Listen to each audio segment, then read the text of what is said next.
नमस्कार दोस्तों, स्वागत है आपका मेरे YouTube चैनल डिजिटल ज्ञान पथ पर। हाजिर हूँ मैं आप सभी के बीच आज की लेटेस्ट अपडेट के साथ। और शुरू करते हैं आज की लेटेस्ट अपडेट। आज हम आपको 16 जनवरी 2025 को जारी किए गए नए जीएसटी नोटिफिकेशन के बारे में जानकारी देने वाले हैं। इन नोटिफिकेशंस का लक्ष्य कॉम्प्लायंस प्रोसेस को सिंप्लीफाई करना और कुछ स्पेसिफिक सेक्टर में सुधार लाना है। चलिए एक एक करके इन ज़रूरी अपडेट्स को समझते हैं। तब तक के लिए बने रहिए हमारे चैनल पर। अगर आपने अभी तक सब्सक्राइब नहीं किया है तो please subscribe the channel and like the video. आज पहला नोटिफिकेशन जो आया 1 जनवरी 2025 को में कहा गया है कि फोर्सिफाइड राइस कर्नल यानी FRK पर अब 5% का कंसेशनल जीएसटी रेट लगेगा। इससे पहले यह 18% पर टैक्सेबल था। यह कदम लोगों के लिए पोषण को अफोर्डेबल बनाने के लिए उठाया गया है। ये नोटिफिकेशन 16 जनवरी 2025 से इफ़ेक्टिव होगा। दूसरा नोटिफिकेशन 2025 के मुताबिक जेनेथेरेपी को जीएसटी एग्जेम्पशन दिया गया है।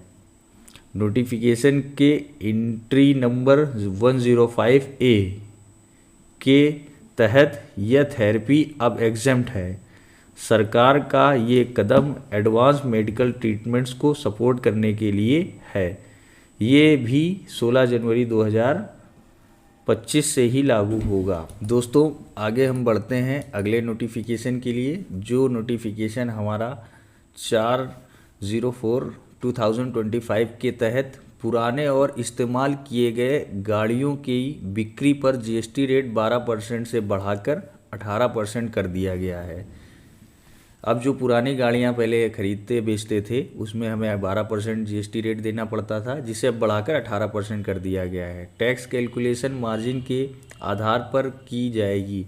अगर रजिस्टर्ड डीलर डेप्रिसिएशन क्लेम करता है तो जीएसटी सेलिंग प्राइस और डेप्रिसिएशन वैल्यू के डिफरेंस पर होगा।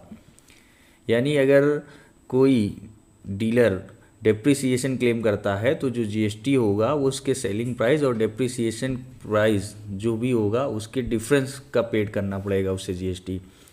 अदर्स के लिए सेलिंग प्राइस और परचेज प्राइस के डिफरेंस पर होगा। यह भी 16 जनवरी 2025 से ही लागू होगा। इस तरह पुरानी गाड़ियों को खरीदना और बेचना और थोड़ा सा महंगा हो जाएगा। चलिए दोस्तों बढ़ते हैं अब हम अगले नोटिफिकेशन के लिए, जिसमें बताया गया है नोटिफिकेशन नंबर 05/2025 में होटल्स के लिए स्पेसिफाइड प्रीमाइसेस और डिक्लेयर्ड टैरिफ की परिभाषा को रीडिफाइन किया गया है। नए प्रोविजंस के मुताबिक अगर किसी होटल को एकोमोडेशन 7,500 पर डे के ऊपर का वैल्यू है तो यह स्पेसिफाइड होगा। यदि कोई होटल जो 7,500 के ऊपर चार्ज करता है पर डे का तो वो स्पेसिफाइड होगा।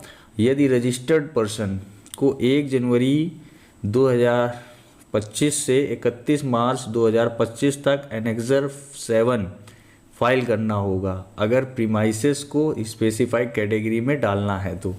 यदि आप अपने प्रीमाइसेस जो भी होटल है उसे स्पेसिफाइड कैटेगरी में फ़ाइल करना चाह रहे हैं तो आपको ये 31 मार्च 2025 तक इसे रजिस्टर्ड को एनेक्सर 7 फाइल करके इसे रजिस्टर्ड करना होगा।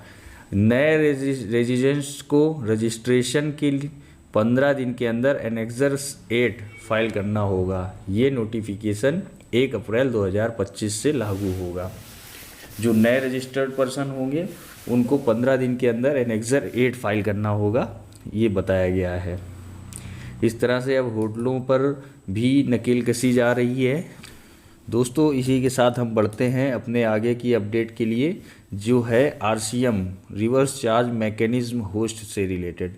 आखिरी और इम्पॉर्टेंट अपडेट नोटिफिकेशन नंबर 07/2025 में दिया गया है।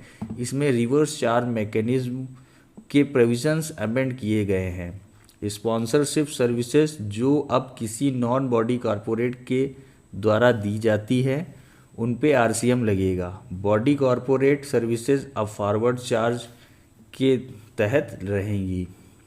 रेंट के लिए अब सिर्फ रजिस्टर्ड पर्सन्स को आरसीएम एप्लीकेबल होगा जो कंपोजिशन स्कीम के अंदर नहीं है। यानी अब हमें रेंट के लिए आरसीएम एप्लीकेबल होगा। ये नोटिफिकेशन 16 जनवरी 2025 से लागू होगा।